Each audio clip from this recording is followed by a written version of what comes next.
Frank Toss over there, I think. As somebody who has chest trouble, I completely concur with what Damien has said. But we should remember that if fracking occurs in Fermanagh or in Ireland, that not only is it our own health that we're putting at risk, but we produce food. The food industry is one of the most important industries in the whole country. And we expect tourism to come here. And if we have an unhealthy environment, are they going to come? And we must remember that you only need one bird or one wild animal to die and to be proved to be the result of contamination from fracking, and this country would become a Belarus. Nobody would want our food, nobody would want to come here.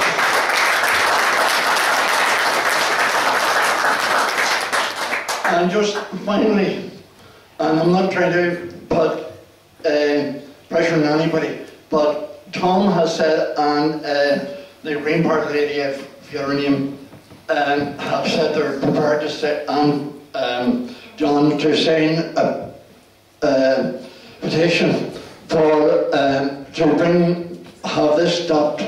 Will Phil, I asked Phil, will he back them to the hilt? Thank you, Phil. Phil, will you respond to that? Sign a petition of concern to support them? Yeah, I'm going to be honest, I didn't know that. Well, what he's asking you is, he said that each of Tom, Tanya and John would sign a petition of concern, that they missed, he said he missed it the first time round, and that he's going to raise it again. So what he's asking is, if it's raised, will you sign it? Good evening, everyone. It's great to be here. I won't speak for long because I'm conscious of the time, but a petition of concern is a very technical nature, and some people that should know better are being quite disingenuous. A petition of concern can only be tabled on something that's actually being debated in the floor of the Assembly. So you had an example today where a motion was brought forward to allow two people of the same sex to get married, and the DUP tabled a petition of concern against that. But I can't stand up tomorrow and go, I want to table a petition of concern about puppy farming, unless somebody tables a motion about it. So there's a technical aspect there of a petition of concern that can only be signed when something is up for debate, either it's a motion or a piece of legislation. There is another mechanism that exists which allows 30 MLAs to refer a decision of an executive minister back to the executive for further consideration. And that's what we're talking about here. There's a difference between a petition of concern and what's technically known as an ABO-4 form, not to bore the life out of you. So when you ask me, would I sign a petition of concern, it's not an accurate question. So if a piece of, if a debate or a piece of legislation or something is brought forward, would I sign a petition of concern that would stop fracking? I would. But the problem is, the way a petition of concern works, it doesn't actually automatically block something. What it does do, it turns it into simply a vote where Sinn Féin and the DUP decide whether it goes through. If the majority of people in Sinn Féin want it to go through and the majority of people in the DUP don't, then it doesn't happen because it's broke down on your designation in the Assembly. But if I genuinely thought that signing a petition of concern was a simple way to stop this, I would sign one every day of the week. I don't think that's the way it's going to work.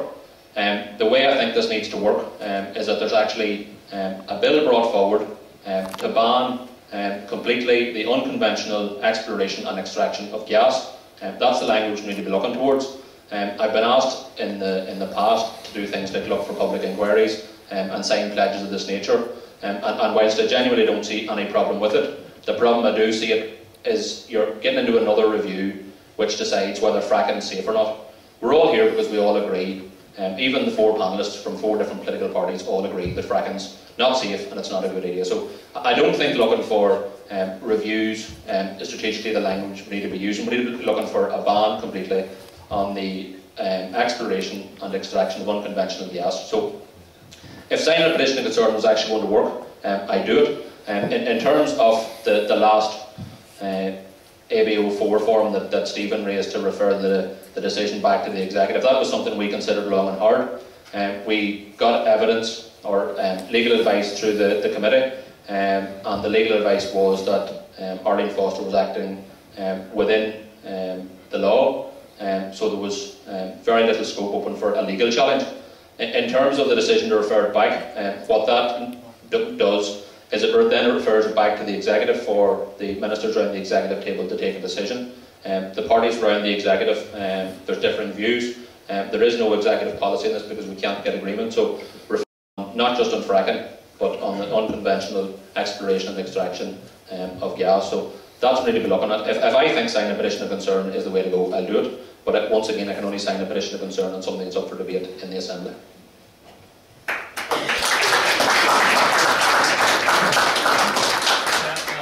This is at the risk of getting quite technical, but I think it's absolutely essential that everyone is clear about what is actually happening here. And I do take on board the point that it's being colloquially referred to as a petition of concern when it's not one. It is, in fact, as you call it, a petition of referral or referral. But it is, to me, clear that it does offer a mechanism to actually stop it dead. And the reason for that is it does not, a referral does not have to satisfy some sort of criterion that it is an illegal act. It must satisfy 3 criteria, which are that it's controversial, public interest, and of cross-cutting, cross-departmental, and it's quite clear. Everyone here would recognise that fracking is all 3 of those things. Therefore, it would, as you've just said, force it back up to the executive table. And the reason that and that would stop it because, assuming you're telling the truth, and Sinn Féin would stop it up at the executive table, then it would be stopped at the executive table. That would be the end of it. But in calling and by mixing the water and by saying, no, we need to pass a motion to get rid of fracking or ban fracking, which we all would agree with, you know as well as I know that no motion can pass through the Assembly without cross-community support, and that will never be received so long as the DUP in particular, or their allies together, or whoever it is that votes in favour of fracking, have more than 30 MLAs in the Assembly. Therefore, it is a non-realistic approach, what you're proposing. By comparison, the only way this will be stopped, this is why we've been looking for it from day one. We're looking for this to be referred, put up to the executive table, and then sink it forever. Because if we can sink this, we can stop. And there's communities that are right now looking at drilling going on up in the north coast. Sorry.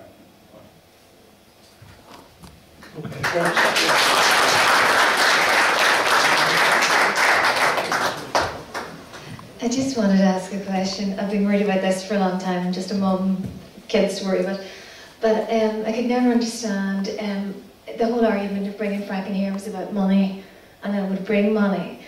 And as far as I can see, with the gas price in America having dropped to almost 0, and all those companies going out of business over there, why are the British government even considering doing it in the UK? Because I'm afraid if whatever government gets in over there, they will push ahead with it. They're all saying that.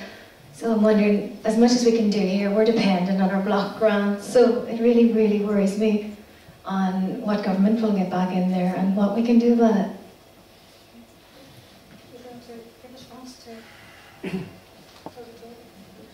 Okay, thanks for that. Hence our proposal, or within our document, that actually said that there had to be a viable economic business plan, which, you know, nobody has been able to demonstrate to us. There has been some work done on environmental issues, pretty little on health. But as far as I see, Tamboran just picked figures out of the air around the economics of it, and there was no solid base for economics at all. So that there has been nothing around that I'm aware of, except for those subjective figures that has been put forward now and again. But I don't think even government have anything detailed. I'm not sure on that, whether UK government have, but if they have, I haven't seen it. Thank you, yes. In your answer to your question, why are the British government so keen on bringing fracking into England and Wales, the answer is in those diagrams that I showed you before that. There is money to be made. It isn't money to be made for the Treasury. It isn't money to be made for ordinary people. It isn't money to be made for taxpayers, but there is money to be made by the directors and shareholders of the fracking companies. And This is something that people are learning. You know, we've learned in Fermanagh the hard way, if you like.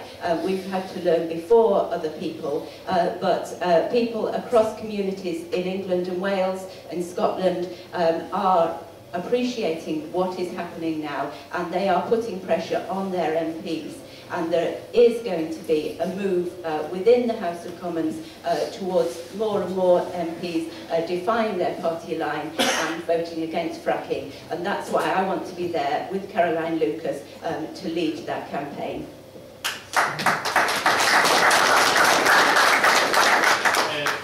Fracking doesn't bring any financial benefits to local people, as Tanya says, that it is all for the industry, that they will be making money. That's why I've always said that I would like to promote the Fermanagh's, you know, agri-food industry. We have specialities in this county that needs to be promoted all over the island and in the UK and even further afield, where it's all natural and it needs to be promoted. And our tourism needs to be promoted as well. We need a legacy from the G8, which was held here, which we were promised but was never delivered. So this has to be brought forward. Like tourism, when money comes in here, like all the money stays in the local economy, so we have to make sure that that there thrives. Well, thanks for the question. Sorry, I can't see you. Don't ever say you're just a mum. You're doing the most important job in the room. The fact is that I agree with a lot of what has been said. Fracking won't bring jobs. Jobs that will come to this county will be imported. There'll be people imported in to do them. But what they'll displace are the hundreds and hundreds of jobs we have currently in tourism and agriculture. And the gentleman down here with the chest complaint had said earlier about our food. We export milk to over 100 countries around the world. If we lose that market, then no matter what kind of financial benefits or figures that Tambourne or others picked out of the sky, they wouldn't stack up, because the cost, and I've said it before, fracking, if it happens in Fermanagh or in Ireland, will cost us the earth in more ways than one. And you're raising your children here in Fermanagh. The people who will be most impacted on by the environmental consequences of fossil fuels and of what we've seen, the contamination and pollution around the world, the people who end up with the floods, the droughts, the mudslides, and the humanitarian disasters that we've seen around the world will be the poorest people. When Martin Ferris stated in 2011, October 2011, he proposed that this method of extraction or fracking be banned given its poor record internationally. When Barbara de Bruyn wrote to the European Commission in November 2011 about concerns around fracking, we recognised then that fracking would potentially be the single most challenging issue that we had to face in this country. We do have to fight it together, and we've given a commitment tonight, I think all of the panel, that we will do that. We recognise the seriousness and the importance of this as an issue for our county, for our people, and for our future. And if you had a magic wand, you could stop fracking, you do it straight away. But at this moment in time, we don't have one, and we need to keep working at it. I think it's just about, it's just about the end of the night here. I think we have one more man here. Whether we get an answer from it. Chair, you'll be glad to know I don't have a question. It was more of a comment. I just think it would be remiss of us not to mention the two members of the anti-fracking community, one from Belcoo and one from Enniskillen, who were up on spurious charges this morning at the behest of Tambourne in Enniskillen Courthouse in relation to damage to Tambourne's good fence that they put up at Belcoo. So we'd like to send solidarity greetings to them. Thank you.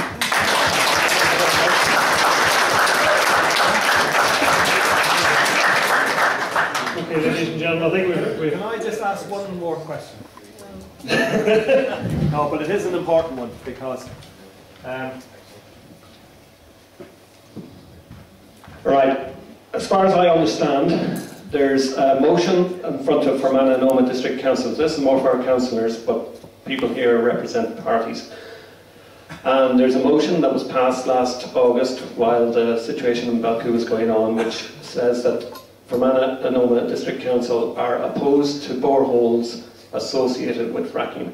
Now, and that, as far as I can see, means that Fermanagh and Omagh District Council are opposed to CDM coming on the ground and having to drill a borehole if they need to drill a borehole here, even though it's only going to be 50 or 100 or 200 metres deep, whatever it is.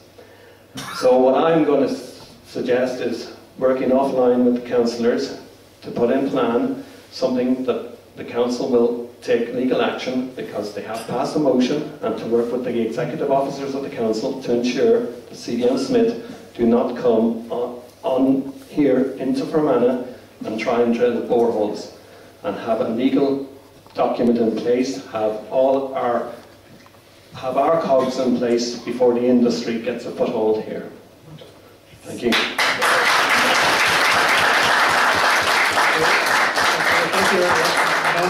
I think it's looking at the hands of the Lough. It's gone past the time we actually thought we would. Can I thank our panel here and our panel over there. It's came out tonight. We've looked at health. Health is the biggest thing here, and I know the fracking companies will come in and wave money at it, and we all know money can't buy you health. So we've got to try and stop it some way. So whatever one of you is successful next week, you've got to try and stop this coming into this county. We've got to stop this ruining our health. As Frank said there, our agriculture. It only takes one health scare and that ruins everything that this county has brought together. Its green image, everything it has. So I think on behalf of everybody from all parts of this county here tonight, thank you very much for coming along, putting your questions to the panel. Thank you very much to our panel here, who are representatives of all of the county as well, and to Eddie and Tom, who have sat there tonight, and also to Diane, who actually put the thing together. And also,